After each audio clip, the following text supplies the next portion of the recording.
Hey y'all, I got this idea, something that I thought might be interesting, might be fun, at least for me, of a subject, and that subject is movies that I hated that everybody else loved.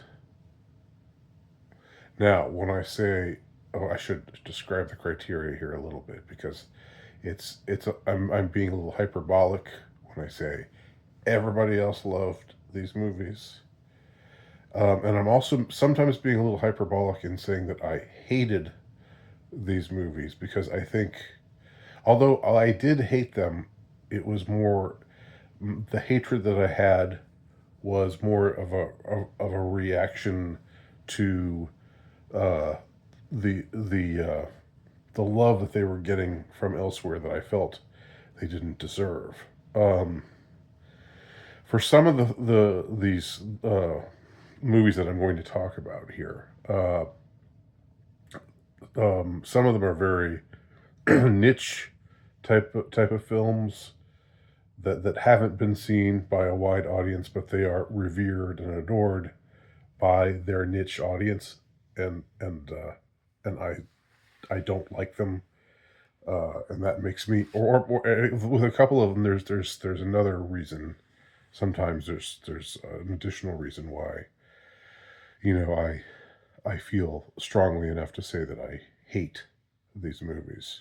So I'm going to try to be uh, chronological here in the way that I talk about the movies that I'm going to be talking about here in this video under this general heading. First movie that I hated that everyone else loved is is David Lynch's Eraserhead. Now, this is again, most people have not. The vast majority of the people have not seen Eraserhead. Um, so, of course, it's hyperbolic to say everyone else loved it. And of the people who saw it, I think there were maybe some who were just freaked out by it, or who just thought it was weird and didn't think there was much to it. But it seems like the consensus that's gathered especially over the last few years regarding David Lynch, regarding Lynch movies, regarding the whole Lynchian uh, thing, the oeuvre or the aesthetic or whatever that's supposed to be, of David Lynch. It's like in the last 10 years or so, especially, Lynch has gotten this following that he didn't really have before, or maybe it's more. He's always had a following, so that's not quite the case. I'd say that in the last, of course, he died last year, or was it earlier this year? I can't quite remember. But as he's aged, he's sort of become this lovable this lovable, grandfatherly, you know, kind of kind of guy, and you know, people just think he's a sweetheart, and I don't know, he may be a super nice, have been a super nice guy, for all that I know. But it's strange because, I'm old enough to remember the early days of David Lynch when David Lynch first emerged upon the cinematic scene, and he was not thought of. I mean, he had a following, he had people who liked him, but he was largely thought of as a weirdo, and you know, the, it wasn't like people watched his movies and just thought, oh, look at the master at work.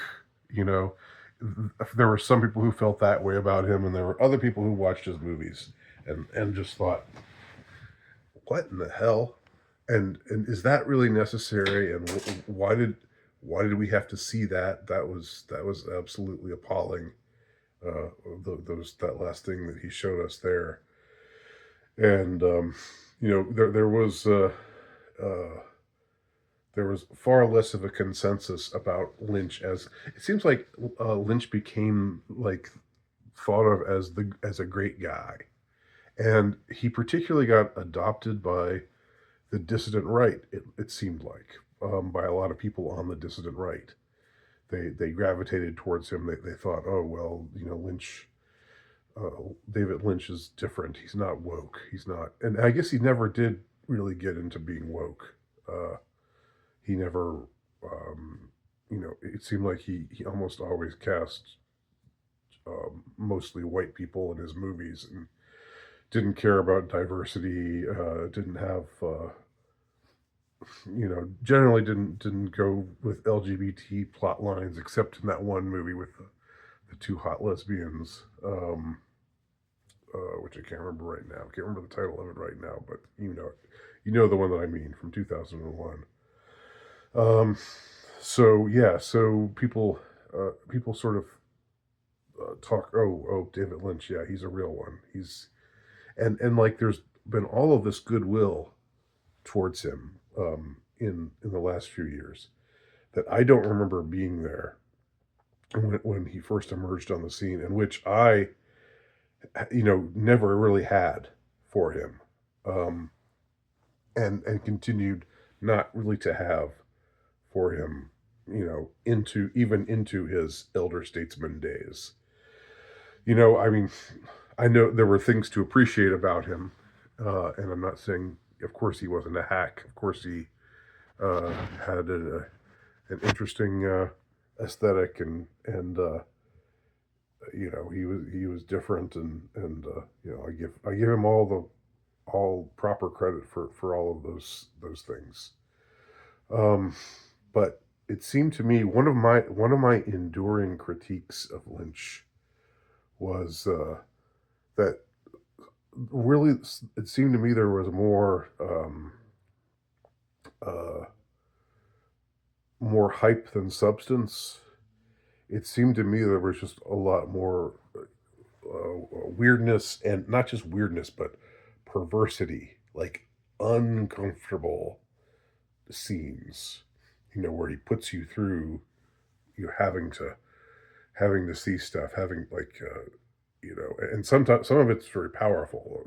He's very good at creating a mood, and so he'll have actors behaving in a certain way, and he's really good at creating this creepy sort of atmosphere and vibe. There was something about watching Dune, watching Baron Harkonnen, uh, just like do something like in the early scenes where he floats up and he grabs some boy and pulls pulls something out of him and licks it, or and it seems like something sexual, uh, but it's just disgusting. Um, it seemed like Lynch sort of enjoyed sticking stuff like that in your face, um, and it seemed more like my general thought about Lynch was that he created all these strange kinds of situations, these weird storylines, and scenes where people say where you think something is going on. I just get the feeling that he's making it up as he goes along, and um, there's no real answer to anything. Um, and so as a result, sometimes you as the viewer are just put through the ringer, and sometimes it's incredibly tedious. Uh, um, Sometimes so, sometimes it's more entertaining. Uh, Sometimes it's just like, why do you expect me to sit through all of this if there's no payoff?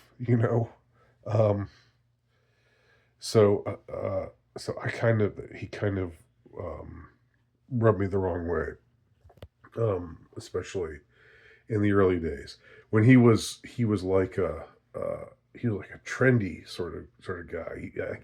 He seemed like the sort of guy who, I mean, he always had, like think of Twin Peaks, like think of the cast. Everyone in that cast is beautiful, like models, except the log lady maybe. Um, and they look like looks like it could be like the music. I think people really love the theme song. To me, it just all sounded like a pretentious perfume commercial, like "Obsession" by Calvin Klein. Um, you know, that was my. So I had very mixed feelings about David Lynch, but I did not have mixed feelings at all about his debut movie, Eraserhead. Um, I just hated it. And what I specifically hate is the ending. If you've ever seen Eraserhead, uh, it's well, it's very surreal. It's hard to tell what's going on. It's hard to tell what's what or who's who.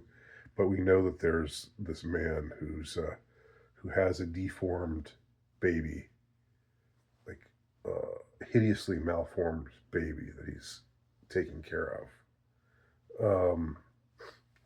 And then at some point at the end of the movie, he does something. So he does something to the baby. Like I don't know whether he does something to harm the baby. Um, and it's just sickening. It's sickening to watch. I don't know why it's happening. Uh, the baby, it's already this grotesque thing to have to to have to see. Um, but it starts crying, uh, even more vociferously, and but it's just this act of sudden cruelty against this innocent baby, even though it's this monster, it's this monstrous thing. But uh, why did he do it? What was the point of him doing it? I think if it had ended in some other way besides that, I could have handled Eraserhead. Or I could have just shrugged it off, but that ending just really bothered me. Um, Yet when I hear people talk about Eraserhead, they don't. And they say, "Oh yeah, this was weird. This was so freaky," and the lady who comes in and sings "In Heaven Everything Is Fine" or whatever, with the goofy wig and all that. They just sort of talk about it like it's like a. So that was why I I disliked Eraserhead so strongly. Um, and I'd never heard people talk about the ending. I never heard people talk about how freaky and how uh, what an act of cruelty uh, was done to this baby and why was it done. Um, but I could never see David Lynch the same way. No matter what he did, no matter what movies he made after that, and I liked a lot of them very well, very good. I mean, I liked some of them. I thought some of them are undeniably excellent films, but it always made me think there's just something not right about this man, and that's all for all of his talents. So first, that's my first selection, Eraserhead by David Lynch. Continuing in roughly chronological order, um, the second movie would be Dead Poets Society. Now, I already have a video out about this, so I don't need to go into really great detail here. If you want to hear more about why I dislike this movie so strongly, you can go watch that video. But suffice to say, I really hate feeling emotionally manipulated by a movie. I can get emotional, you know. I welcome emotionality, you know, and I think if it's if a movie goes by it, or if a movie or a book or a song, uh, you know, goes about, you know, in a non-shameless way, if it goes about honestly, you know, with a display of emotion, I can I can dig that, and I do dig that. And there are movies that make me cry, and there are songs that make me cry. You know, I'm a big softie in a lot of ways, but I hate feeling emotionally manipulated. I hate feeling like they're grabbing for my tear ducts, and that's what they were doing with it, the end of Dead Poet Society, when the kid kills himself, and then everybody at the school is so mean. The headmasters are so mean, and they stack the deck so hard, like they just stack the deck, like they make the nasty school uh, administrators so nasty, and they make Robin Williams' character so nice, and the kids so nice, and so sympathetic, and you know, and you know, it's just, they're definitely, you know, there's definitely some emotional manipulation going on there. So that's my second one. Dead Poet Society. Visit the my full video on Dead Poet Society if you'd like to know more. All right. Again, continuing in chronological order. Titanic. Oh man, Titanic. Titanic. Um, you know, and in fact, I would give honorable mention to James Cameron's other movies like Avatar. And was there something else that he did that was a huge success? But it was all, it was like,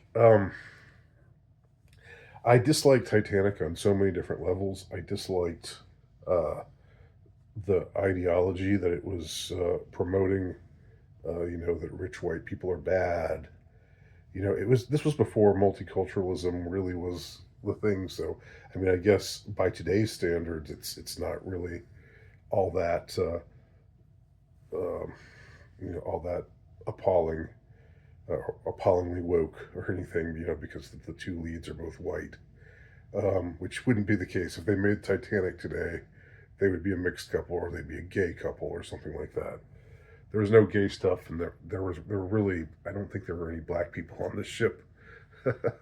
There was just rich and poor, but they made the rich white guy into evil, like her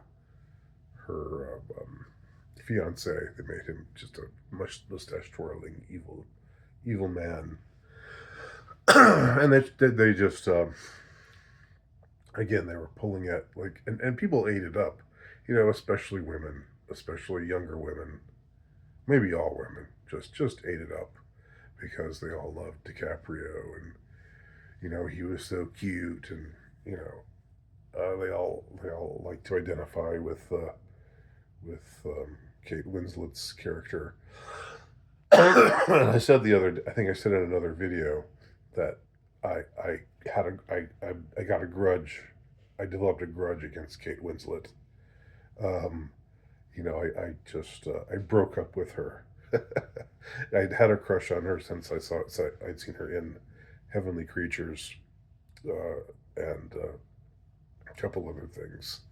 Uh, but this was just like that she would be in this movie, and just such a like just this stupid romance. That's just this, again, going for the tear ducts, grabbing at your tear ducts, trying to make you feel emotional. I wasn't even thinking at the end. I wasn't even thinking about what you know, red pill guys talk about today with the, you know, how she died. Uh, you know, she could have made room on the little floating doorway or whatever it was, and they both maybe could have lived, but instead she left him in the freezing water to die. um, Yeah. Oh, yeah. I just hated that movie on every different level, and I think it wouldn't have mattered that much to me if it didn't just become this enormous hit. Like it was the biggest movie ever. It broke all kinds of records. Everyone loved it, um, except me, and there are a few other people who hated it. I know, but in 1997, you could not swim against the tide of Titanic. And So it was both just the emotional manipulation. It was the stacking of the deck again, making the evil characters really evil, and if you had money, you were evil. Um, and if you were one of the poor Irish people dancing a jig in the third class department, then you were just you know you were spotless. There was nothing wrong with you. Um, it was just it was kind of it was just insufferable on so many different ideologically. They throw in some feminist stuff about oh, the patriarchy, and we're women. We have to wear these corsets and everything because we're women. Um, just to throw shit like that in. Like this was a woke movie. They say get woke, go broke. James Cameron knows how to do the woke thing in a way that doesn't alienate mass audiences. Because Avatar is also woke, uh, and it also, you know, was a huge hit. Um, and T2 also had some unpleasantly woke, even though that was before woke. This was what we'd call it PC. But anyway, yeah. So Titanic is my third on the list. A couple of years later, I rented um, what's his name, Haneke. I think that's how you say it. The German director, German postmodern director. I rented his film Funny Games and hated it. And I think what was frustrating about my hatred of Funny Games was it was the gimmick is the whole gimmick of the story is you see this family attacked or terrorized by these two young sociopaths, and it's just one long for 2 hours you're watching, and they do one thing after another to this family, and then until eventually they're all dead. The family's all dead, and so these two sociopathic young men are just there to be villainous, and they get away with everything. Um, and the whole point of the movie is like I, there's some sort of really pretentious sort of conceit where, oh well, if you were rooting for the family to fight back, then the movie indicts you because you're wanting to see violence. I mean, it was something retarded like that. It was so stupid. I think the movie is just an exercise in sadism against against the audience. It's an exercise in making an audience, uh, you know, taking people who are good-hearted and want to see good triumph over evil, want to see this innocent family fight back against these two supremely evil uh, young men, um, and just nothing, and it never happens. At one time it does happen. They do fight back. They successfully fight back and are able to kill one of them, but then then he actually rewinds the tape, or the two men, they like have these godlike powers, and they can make time go backwards, and they rewind the tape, and they prevent them from fighting back. So anyway, and then it's over, and then you're demoralized, you're appalled because evil has won, and this innocent family has been murdered savagely, one by one. A child, a mother, and a father, and what's the point? The point is like to indict you. No, I think the point is that you're a sicko. I think the point is that the maker of this movie is a sicko, and he gets enjoyment and glee from causing bad people to win out over good people, and he gets glee from seeing audiences who want to see the good people prevail not prevail. It's just an experiment in sadism. Now, this was a movie with a niche following, like Eraserhead. So most people never heard of this movie. Amazingly, a few years later, they remade it in Hollywood with American actors or English speaking actors. Originally, it was a German movie. Uh, but but I just I didn't think it was clever. I didn't. All the people were saying, "Oh, you hated it. Well, you were supposed to hate it." You know, like what? You don't know what you're just retarded. That's all. Um, so funny games, another one on my list. All right, the next one I'm going to talk about. I don't know if everybody loved this movie.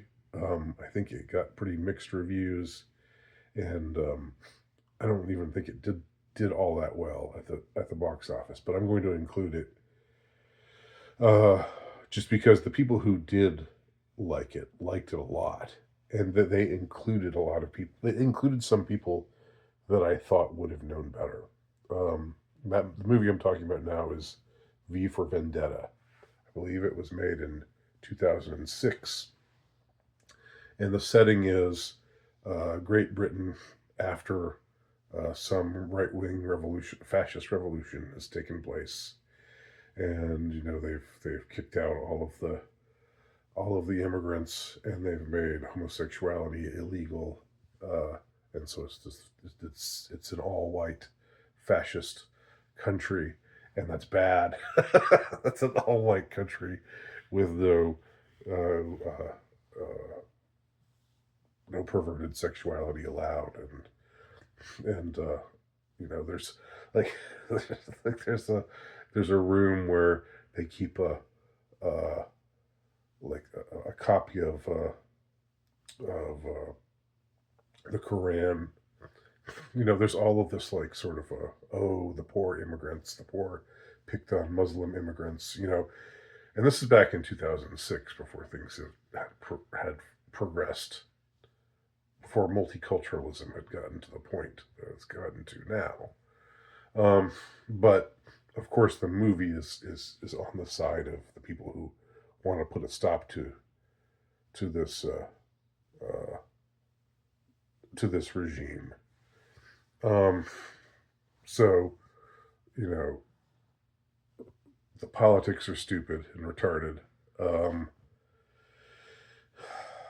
and the dumbest thing, the thing I remember, what I remember the most about it, the most obnoxious thing about this movie is they so they have this finale, this ending where it ends with a Guy Fawkes mask, everybody taking off their Guy Fawkes masks and starting some revolution that'll bring back multiculturalism and gays and lesbians and trans people uh, to Great Britain again.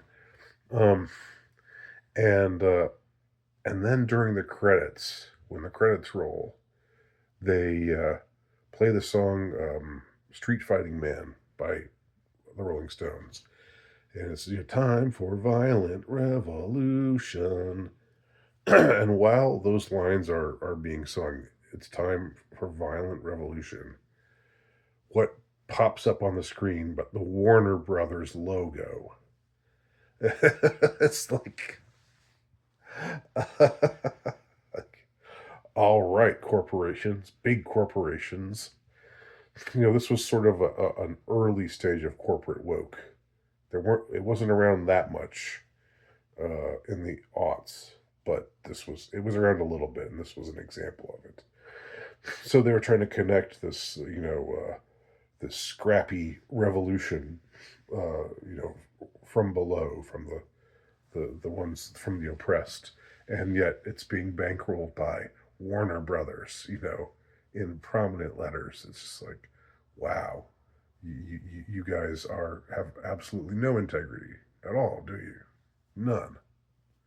Um, or maybe it was just a revelation of the method, or explicitly saying, yes, we are corporate, and yes, we are pushing anti-white, anti-normalcy, an anti-white, anti-normalcy agenda. So there you go. That was V for Vendetta. There were some libertarian critics who liked it, who thought it was good. This was in the middle of the Bush years, and I remember what was his name, Justin Raimondo, from antiwar.com, liked it, and some other people liked it. And I know it's based on a comic book or something. I don't care. I don't really care too much about that. So, V for Vendetta. All right, and finally, the one I'm going to end with is Ari Aster's Hereditary, which I believe came out in 2017, if I'm remembering correctly. Whew. Yeah, I mean, this movie was evil. This was evil. It was another one. Another movie. I mean, I compare it to Funny Games in a way, in that we saw a family get torn apart, torn to shreds. It was a more complex plot. It was more intricate, uh, but the whole idea, the whole notion was that this family had absolutely no choice along the way. This was they were just basically, uh, damned from the start, and there's nothing they could do to make things be any different. Um, there was no free will involved. Uh, they just got swept up by this evil curse that had been placed against them, and terrible things happened, and they wound up, you know, being taken over by this demon, and that was it. Um, and the there were also aggravated things that bothered me a whole lot. I I guess I'll refer back to what I said about Eraserhead, but this is just something, a problem for me, or a difficulty for me whenever I'm watching anything.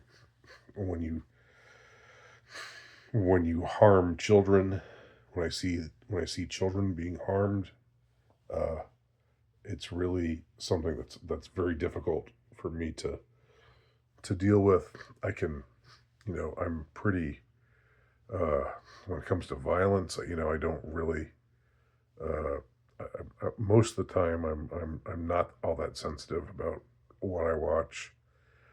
But when you see things happen to children, um, that it's something that bothers me a lot.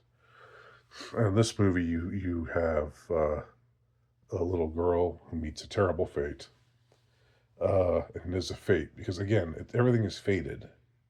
This family is totally fated to just be taken up into evil.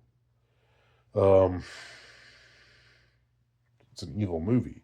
I think it makes me think Ari Aster is an evil man. Now, nothing. I've seen all of his movies since then, and none of I haven't felt the same way. Uh, I haven't felt nearly the same way about any of the three movies that followed as I did about Hereditary.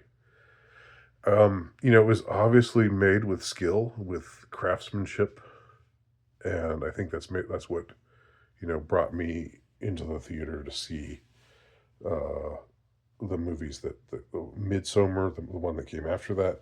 Midsummer was disturbing and awful, but it was also kind of a wild ride and entertaining in a way.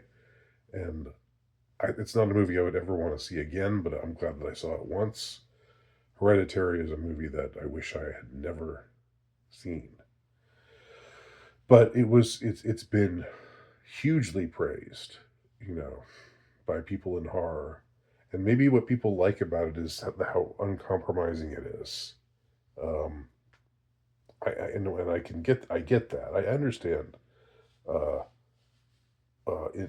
liking that something is uncompromising. I just think uh, there are limits to what I'm willing to tolerate.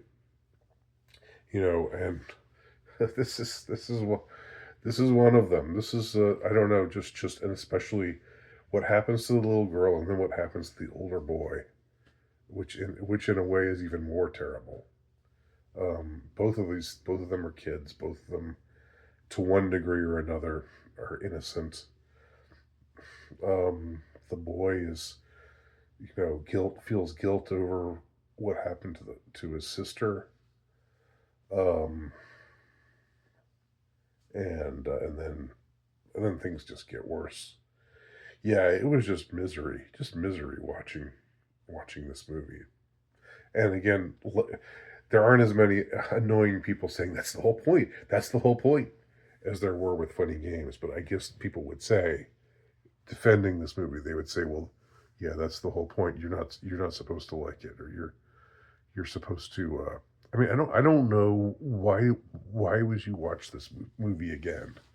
I have known people who are not bad people who really liked Hereditary and who saw it twice, who saw it once, wanted to go see it again. Like, why do you want to see somebody uh, capture a butterfly and tear off its wings twice? Why do you want to see someone uh, torture a dog until he's dead? Until he dies, it goes through terrible pain, and then he dies. And why would you go back and watch that again? Um, you know, so why do you want to see that happen to a family? Uh, you know, a family that while they're not perfect, certainly don't deserve what happens to them in over the course of the movie, especially not the children. So okay, I think that brings things to an end. So those are my, what is it, 6 or 7? I'll go back and count. But these are movies that I hated that quote unquote everybody else loved. Um, whether they were just really well loved within this niche following, or whether, like with Titanic and Dead Poet Society, there was just a mass. Everybody loved it. Like everyone else in America and overseas loved it. Um, that's my list. So, interested in your thoughts. If you have anything that I'm interested to hear what anybody if you've got if there's a movie that you hated that everybody else loved, I'd be interested to hear that. I'd also be interested to hear if anybody wants to defend any of the movies that I've torn apart in this video. Then do your worst below. Thank you for watching.